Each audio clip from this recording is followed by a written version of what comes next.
제 성경 봉독해 드리겠습니다. 레위기 24장 1절로 9절. 레위기 24장 1절로 9절은 구약 성서 184쪽에 있습니다. 24장 1절 봉독하겠습니다. 여호와께서 모세에게 말씀하여 이르시되 이스라엘 자손에게 명령하여 불을 켜기 위하여 감나물 찌어낸 순결한 기름을 네개로 가져오게 하여 계속해서 등잔불을 켜둘지며 아론은 회막안 증거궤 휘장 밖에서 저녁부터 아침까지 여호와 앞에 항상 등잔불을 정리할지니 이는 너희 대대로 지킬 영원한 규례라. 그는 여호와 앞에서 순결한 등잔대 위의 등잔들을 항상 정리할지니라. 너는 고운 가루를 가져다가 떡 12개를 굽되 각 덩이를 10분의 2 에바로 하여 여호와 앞 순결한 상 위에 2줄로 한 줄에 6씩 진설하고 너는 또 정결한 위향을 각 줄 위에 두어 기념물로 여호와께 화제를 삼을 것이며 안식일마다 이 떡을 여호와 앞에 항상 진설할지니 이는 이스라엘 자손을 위한 것이요 영원한 언약이니라. 이 떡은 아론과 그의 자손에게 돌리고 그들은 그것을 거룩한 곳에서 먹을지니 이는 여호와의 화제 중 그에게 돌리는 것으로서 지극히 거룩함이니라. 이는 영원한 규례니라. 아멘. 오늘 말씀 제목은 비추시고 먹여 주소서 주의 말씀으로입니다.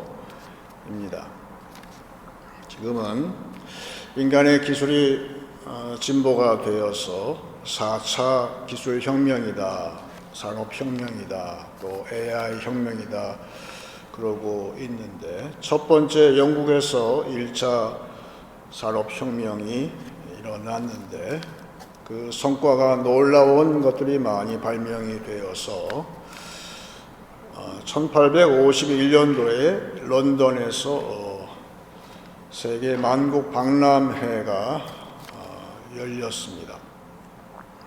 사람들이 와서 다 신기하고 놀랐는데 가장 놀랐던 것은 정작 그 전시회장 건물이었어요.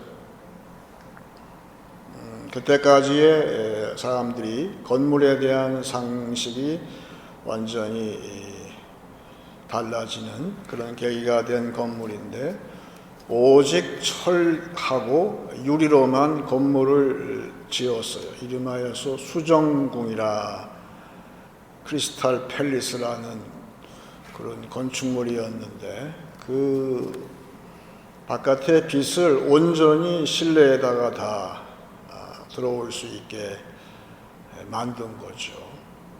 사람들이 너무 신기해서 실내에 있는 것인지 실외에 있는 것인지 구분이 안 간 만큼 빛이 이 건물 안으로 들어왔는데 인간의 건물의 역사를 보게 되면 결국은 이 실내에 캄캄한 실내에 얼마만큼 햇빛을 들여올 수 있느냐 그런 역사라 할 수 있고 교회 건물은 말할 것도 없이 하나님은 빛이시라 하신 것처럼 그 빛을 그 교회 건물 안으로 얼마만큼 들여올 수 있는가 제한이 있으니까 건물은 서야 되니까 이 벽이 많아서 창문은 조금밖에 못 냈다가 이제 점점 그 창문 크기가 커지면서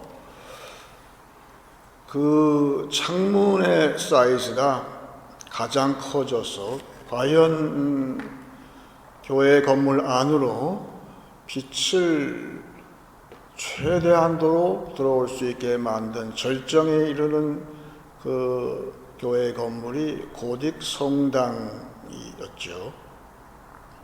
지금도 고딕 성당 가게 되면 우리 교회도 우리 성당 비슷한데 빛이 많이 들어오죠. 불을 조명을 꺼도 환할 만큼 되는 그 고딕 성당이 그렇게 되어 있고 그 유리도 스테인 글라스를 해서 아주 멋있고 아주 신비한 그런 실내 분위기를 연출했어요. 그것이 14세기, 15세기에 이루어졌는데, 그런데 교회는 그처럼 빛을 많이 받아서 환해졌는데 교회는 점점 어두워져 갔어요. 그래서 교회가 타락을 하기 시작하므로, 그게 아이러니예요. 그래서 급기야 16세기 초에 마틴 루터는 하나님의 빛은 그런 빛이 아니라 우리의 마음을, 어두운 마음을 밝히는 말씀이라고 이야기를 하고, 그것이 과연 종교 혁명이었죠. 그래서 루터는 말씀의 혁명, 오직 말씀만이 사람의 마음을 밝게 할 수 있다, 그렇게 선포를 하고, 근데 루터는 특이한 게 우리 마음을 비추는 말씀만이 아니라 우리의 굶주린 영혼을 먹이시는, 만족하게 하시는 그 말씀을 같이 주장을 했어요. 그래서 다른 종교 개혁자하고 달리 루터는 교회의 성찬을 굉장히 중요하게 생각을 했어요. 그 성찬은 주님의 몸이고 주의 말씀이고, 말씀이 떼어서 주는 그걸 우리가 먹을 때에 우리의 양식이 되고 우리 허기진 영혼이 배불러서 하나님의 일을 열심히 하는 그런 말씀. 그래서 오늘 제목 그대로 루터는 우리 마음을 비추시고 우리 영혼을 먹여주소서, 주의 말씀으로, 그것이 루터의 생각이었다 할 수가 있는데, 점점 사람들이 하나님의 빛인 말씀 대신에 다른 것으로, 좀 세상이 참 밝죠.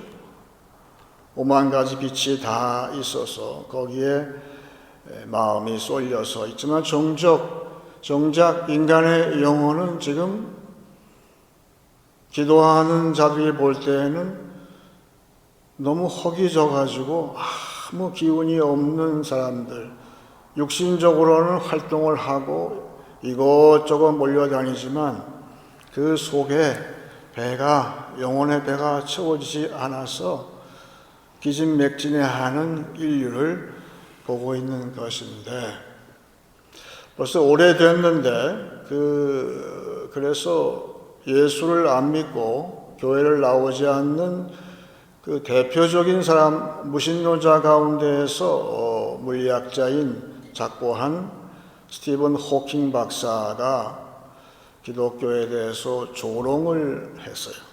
그래서 교회를 대표해서 대학 교수이신 한 분이 나와서 그 스티븐 호킹하고 논쟁을 했는데, 그래서 호킹 박사가 하는 말이, 종교, 또 특별히 기독교는 무엇인가? 어두움을 두려워하는 사람들이 만들어낸 허구적인 이야기다, 그렇게 주장을 하니까 사회자가 마이크를 이 독실한 이 교수님한테 넘겼어요. 그러니까 그 교수님이 되받아서 제가 사실은 박사님의 말씀을 반박하려면 할 말이 많지만 박사님이 지금 말씀하신 그것을 제가 받아서 이야기를 하자면, 무신론자하고 불신자들은 누구인가? 그들의 주장은 빛으로 나오는 것, 빛을 두려워하는 사람이 만들어낸 허구의 이야기다. 이분의 이야기는 성경적이죠. 예수님께서도 악인은 빛으로 나오는 것을 미워한다고 해서, 두려워하고 빛을 미워하기 때문에 빛으로 나오지 못하는 것은 자기의 어두움과 자기의 악이 드러날까 봐 빛으로 나오는 것을 두려워한다. 예수님 말씀이 그대로 했죠. 그런데 일단 예수님을 통해서 그 말씀을 받은 영혼은 어떻게 될까? 그 다음부터는 빛으로 나오는 것을 전혀 두려워하지 않아요. 그것이 회개하는 것이죠. 요사이 회개가 왜 힘드냐 하면 다시 한번 우리는 형용을 해야 되는 것은 빛의 그 경험을 한 사람은 더 이상 빛을 두려워하지 않아요. 왜냐하면 빛이 내 마음에 있으면 어둠을 몰아내기 때문에 그 어둠을 몰아내는 회개에 대해서 굉장히 용감하죠. 인간이 살 수 있는 것, 성도가 생존할 수 있는 유일한 길, 그것은 회개하는 것인데 그것은 빛으로 나온 것을 주저하지 않고 빛은 우리의 혹시 어두운 부분을 밝히 드러내는 그 빛의 역사, 그것이 말씀에 있다는 것이죠. 그래서 시편 119편은 오래전에 이 시편 119편은 하나님 말씀에 대해서 히브리 말의 22글자 알파벳을 써서 22단락으로 구성되어 있는데 모든 단락이 말씀은 어떤가에 대해서 설명을 해놓은 시지요. 거기에서 시편 119편 105절에 결정적으로 말씀은 빛인데 그것은 무엇인가? 주의 말씀은 내 발의 등이요 내 길의 빛이니이다 그랬어요. 빛이라는 것인데 여기 나누어서 이야기를 했는데 첫 번째는 가까운 데 있는 불, 내 발이에요. 밤에 내 발이 갈 때에 이 앞에 빛이 있으면 걸어갈 수 있는 것처럼 이것은 짧은 시간 안에 예를 들어서 오늘 하루 내가 걸어갈 때의 어둠의 세상을 걸어갈 때에 내 발을 비추는 하루 동안의 말씀이 나를 인도하시고 그 다음에 내 길에라고 한 것은 먼 곳까지 비춘다는 뜻이에요. 올 한 해 1년 정도 갈 수 있는 길, 또 우리의 남은 생애를 비추는 그 빛이 말씀에서 온다는 것이죠. 즉 우리의 비전도 말씀에서 오는 거예요. 여러분, 내가 말씀을 사랑할 때 그 말씀이 오늘 하루도 인도하시고 내 남은 생에도 인도하시는 것이죠. 그래서 우리는 항상 빛으로 나온 것을 전혀 두려워하지 않는 그런 사람이 되는 것이죠. 제가 어릴 때 그때는 연탄을 다 뗐어요. 연탄불에 신세를 졌죠. 지금은 뭐 연료가 풍부해서 딴 거 많이 쓰지만 그때는 오직 연탄 아궁이 외에는 없었어요. 그래서 혹간 연탄불을 꺼트릴 적이 있어요. 그럴 때 제가 심부름을 가는 거죠. 너 빨리 가서 번개탄 사와라. 쫓아가서 번개탄을 얇은 거죠. 불이 금방 붙어요, 그거는. 그래서 그거를 깔고선 연탄을 올리면 불이 살아나는 것처럼. 근데 지금도 한국의 심신 산골에 강원도 그쪽에 유튜브를 보니까 어떤 할머니가 아궁이 불을 장작불을 떼시는데 하시는 말씀이 제 시어머니가 이거를 저한테 아궁이를 인계하시면서 하시는 말씀이 너 절대로 이 불씨를 꺼트리면 안 돼. 그래서 주의를 받고 했는데 근데 그 불씨를 꺼트리게 되면 아주 혼나는 거죠. 그만큼 이 불씨를 간직하고 불이 계속 붙게 하는 그런 일이 굉장히 힘들고도 가치가 있는 것인데 오늘 이야기는 그 이야기를 지금 하고 있는 거예요. 하나님의 성전에 지금 아론이 있는데 아론의 역할이 바로 그거를 했다는 거예요.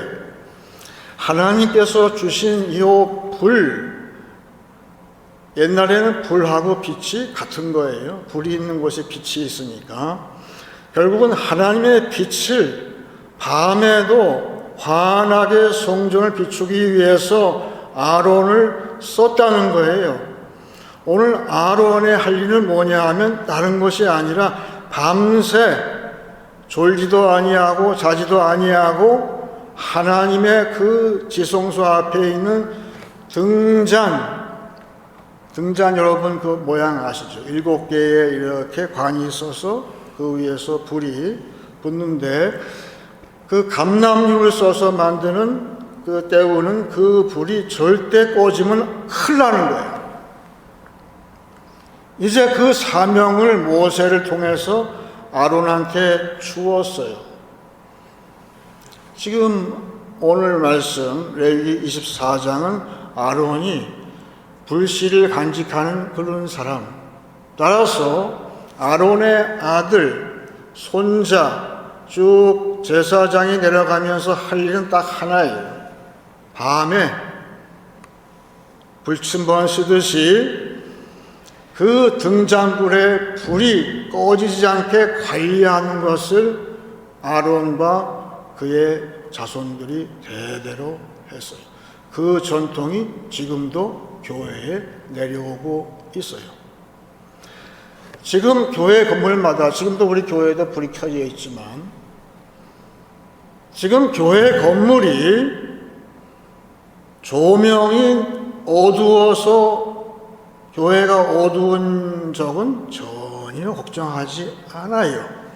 그런데 정작 교회가 어두워지는 것은 교회 건물에 불이 나가서 어두워지는 것이 아니라 성전에 그 등잔불을 비추어서 비치신 하나님을 모시기 위해서 아론이 애썼던 것처럼 지금 교회의 불, 말씀의 불, 예수께서 주신 말씀의 그 불씨를 꺼트리게 되면 교회는 어두워지는 거예요. 그래서 성도들이 이야기를 하는 거예요. 왜 우리 교회에 오늘 이렇게 어둡냐? 옛날 우리 목사님들 종종 얘기를 해요. 왜 이렇게 컴컴하냐? 이제서야 그 이유를 알 것 같아요. 왜 교회가 말씀이 왜 이렇게 희미하냐? 말씀이 희미하게 되면 어둡다는 거예요.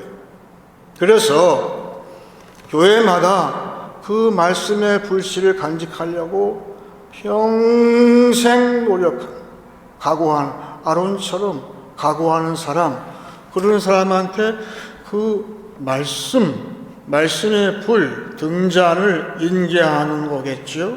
그래서 교회마다 후계자를 다 뽑는데 누구를 후계자로 앉히는가?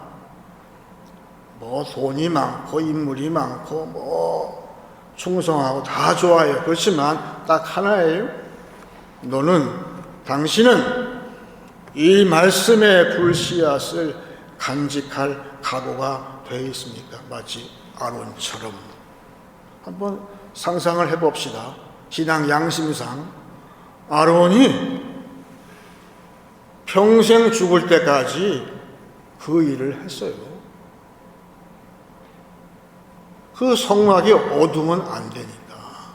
지금도 말씀을 맡은 주의 종들은 이 교회가, 예수의 몸된 교회가 어두워지면 안 되니까 길을 쓰고 그 말씀을 불을 꺼트리지 않기 위해서 오늘도 애를 쓰고 있다. 그래서 오늘 기도 제목의 첫 번째는 올 한 해 우리 교회에 주의 말씀으로 비춰주세요. 그게 우리 첫 번째 기도 제목이 되지요.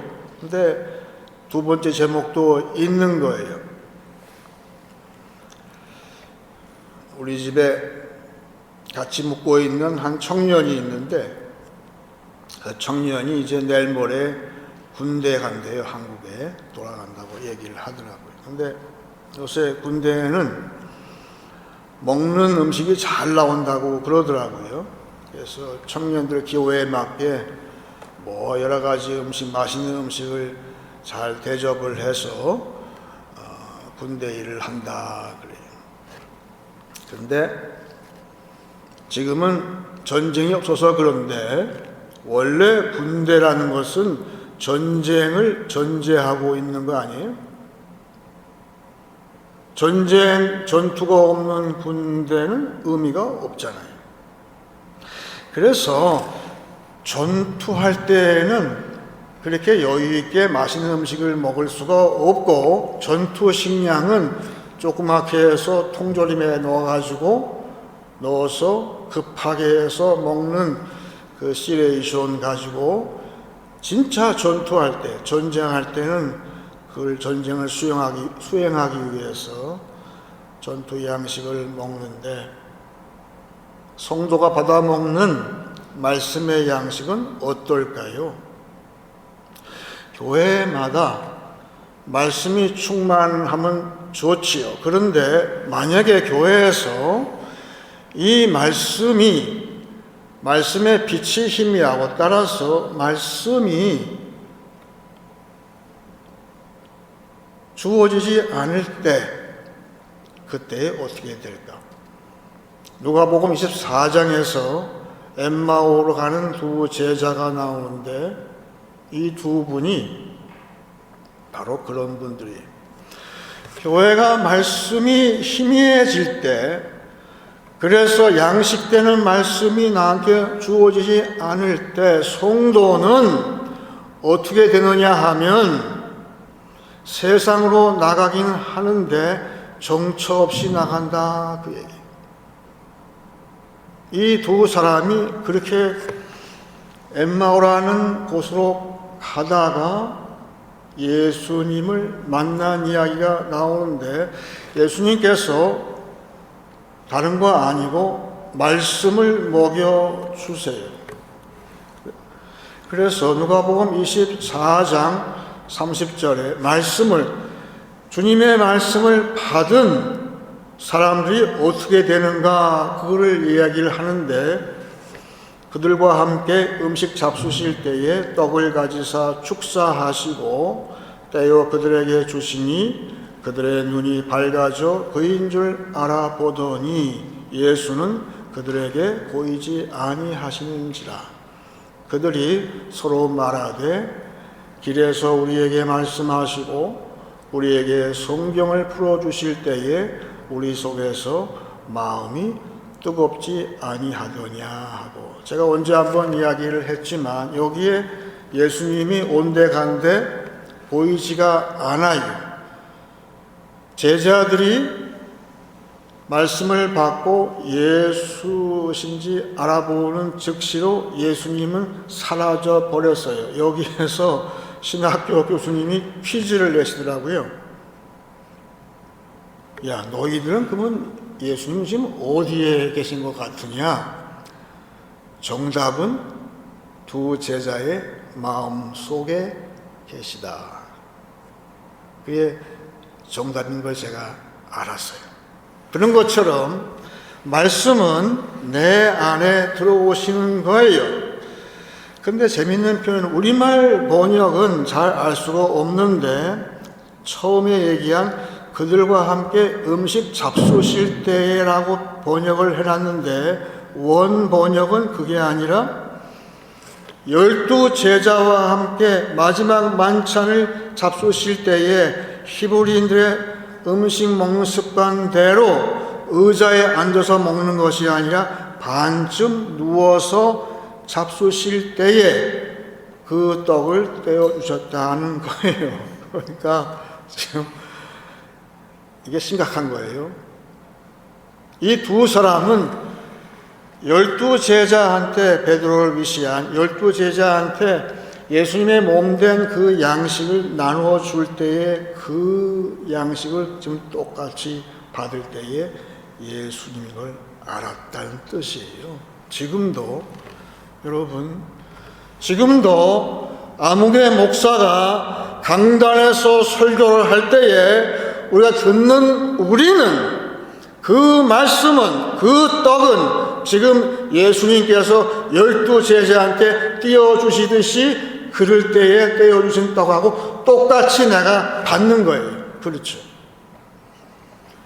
그렇게 내가 받을 때 나한테 그 빛은 내 안에 들어와서 이들처럼 눈이 밝아져서 성경을 깨닫고 모든 것이 마음이 밝아져서 나의 잘못도 알게 되고 또 그런 사람이 세상도 비추는 빛의 역할을 하는 것처럼 그 말씀이 내 안에 들어올 때 내 안에서 빛이 되고 내 안에서 내 영혼을 만족하는 그런 양식이 되게 하는 것은 이 엠마오 두 사람처럼 교회 성도들이 지금 강단의 말씀을 그렇게 믿고 받는 거예요.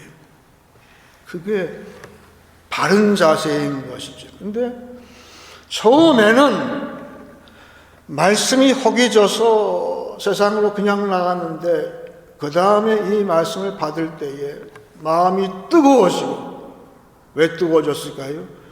말씀이 나한테 양식이 되니 내 배에서 소화가 되니 나한테 열이 나고 열량이 생겨서 성령과 함께 이들이 가던 길을 간 것이 아니에요. 주의 말씀을 제대로 받은 성도는 어디로 갑니까? 이들은 다시 예루살렘으로 12 제자가 있는 곳으로 돌아갔어요. 가니까 베드로와 12 사도가 있고 거기는 놀랍게도 베드로의 설교가 있는 거예요. 준비되어 있는 거예요. 몸된 교회가 있고 그 초대교회에서 주의 말씀이 선포되더라. 그게 맞는 방향이죠. 마치 군인이 전투 식량을 받는 군인은 어디로 가야 됩니까? 항상 원점은 부대로 귀환을 하게 돼 있어요. 그렇잖아요. 그거 안 하면 탈령이니까. 항상 출발은 부대예요. 부대에 가서 있는 거예요. 대기하는 거예요. 그런 것처럼 성도는 성도에 주시는 그 말씀은 바로 그 양식은 항상 교회의 중심이요. 교회에서 말씀을 떡을 떼어서 받을 때에 주님의 말씀으로 받을 때에 나한테는 그때부터 진짜 성도는 사명이 생기는 거죠. 엠마오라는 데는 사명이 없어요. 하지만 이 두 사람은 다시 부대 귀환에서 받을 때에 사도의 말씀을 받을 때에 그 말씀을 먹은 즉시로 그들은 목적지가 분명해지는 거예요. 그런 것처럼 오늘도 그 말씀을 받는 것이 중요해요. 지금 세상에 너무 화려해서 교회가 그 양식을 공급해 주지 않으면, 주님의 말씀에 떡을 떼어주지 않게 되면 성도들은 다른 수가 없어요. 세상에 맛있는 거, 아주 달콤한 거 먹는 즉시로 힘이 솟는 것 같은 그런 것을 받아 먹을 수밖에 없잖아요.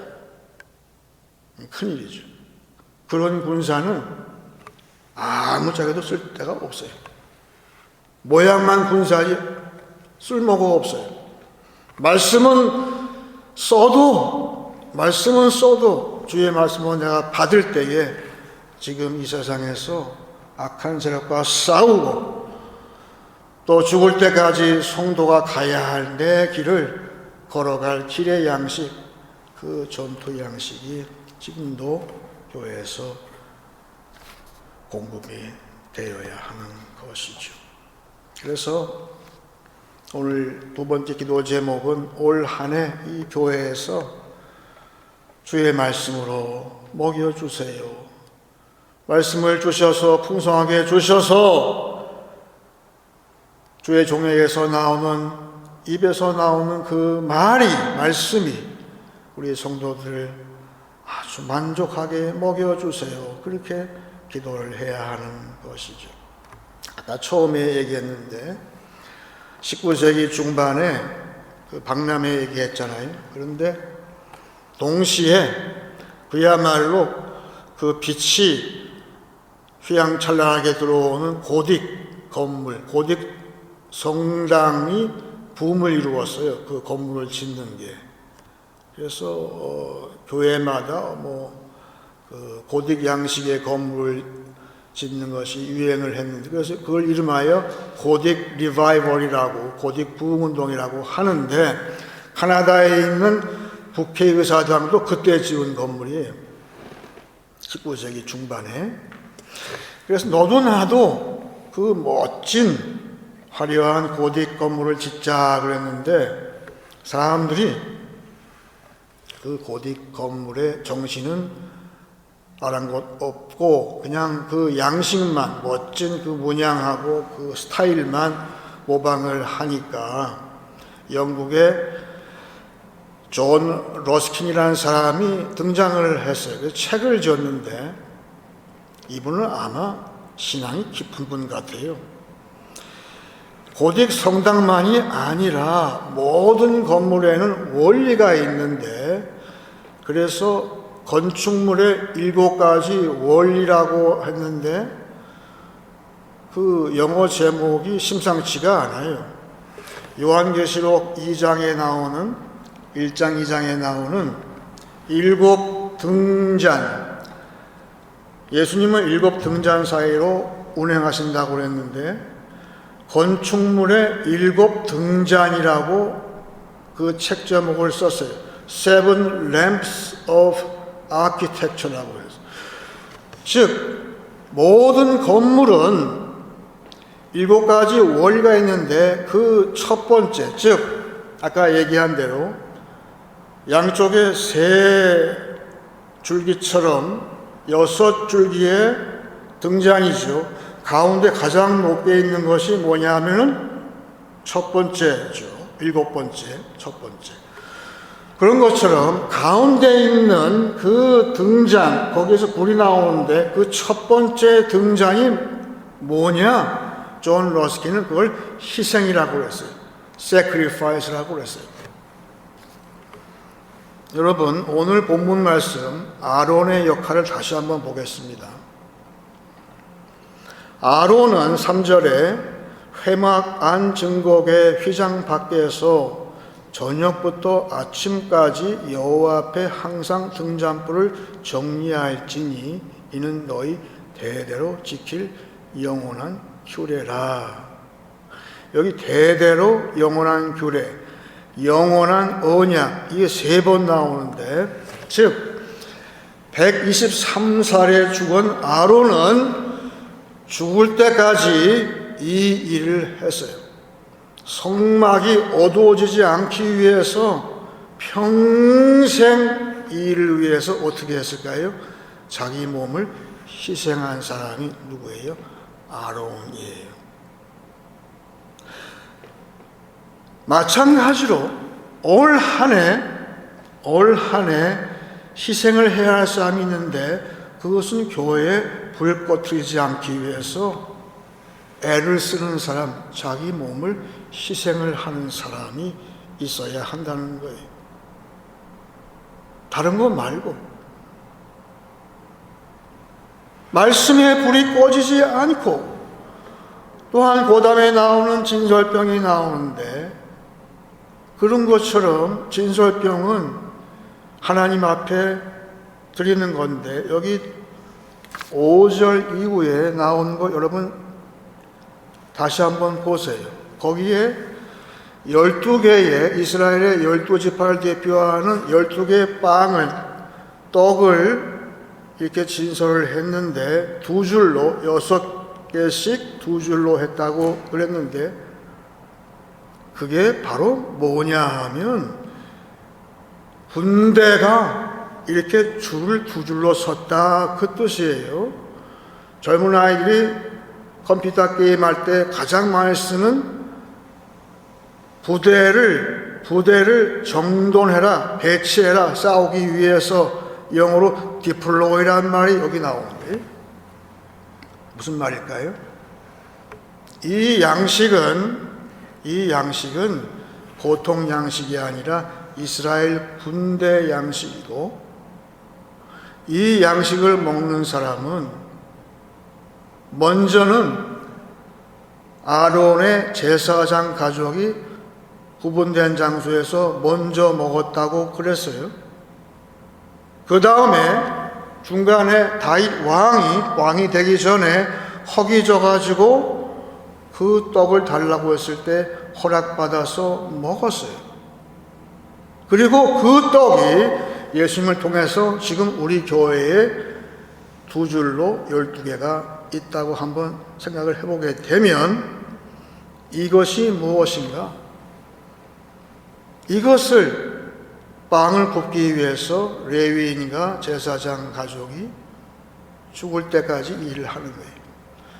아론은 죽을 때까지 불을 밝히기 위해서 희생을 하고, 이 진설병을 하나님 앞에 드리기 위해서 죽을 때까지 그 일을 하는 사람이 있어야 할 거 아니에요. 그래서 제가 한 가지 궁금한 게 풀렸어요. 아론이 123세에 죽었을 때에 이스라엘 백성이 아론을 위해서 장례 30일간 호곡한 때의 그 분위기하고, 그 다음에 모세가 죽었을 때에 백성들의 애곡하는 거하고 분위기가 좀 다르더라고요. 어째서 내 상식으로는 모세가 죽었을 때 더 슬퍼했을 것 같은데 어떻게 된 사람들이 아론이 죽었을 때 그렇게 슬퍼했을까? 이제 알았어요. 이제 알았어요. 그만큼 백성들은 아론의 희생을 기억한 거예요. 어찌 볼 땐 참 불쌍하잖아요. 모세는 명령만 하면 돼요. 하나님의 사람이니까. 근데 형인인데 모세의 말을 들어야 돼요. 그리고 아론은 순종했어요. 그 일을 잠도 못 자고. 아마 제 상식으로는 아론은 굉장히 마음이 유한 분 같아요. 아주 유한 분이, 원래 타고난 그 성격이 잘 순종을 했어요. 말만 잘하는 것이 아니라 순종도 잘.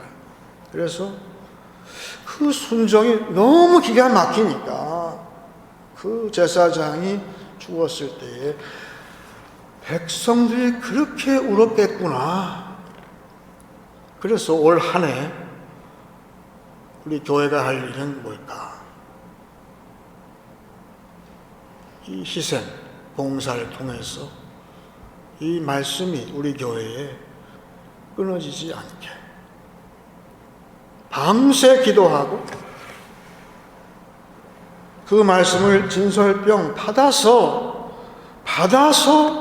먼저 먹어보고 떼어주고 하는 그런 걸 위해서 온 교회가 합심해서 기도할 때에 비추시고 먹여주셔서 주의 말씀으로, 그럴 때에 우리 교회만이 아니라 온 세상의 교회가 지금 해야 할 이 군사의 사명을 감당해야 되겠구나.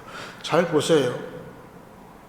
아론이 불침번을 섰고 군인처럼 제사장 레위인들이 진설병을 부어서 올려놨어요.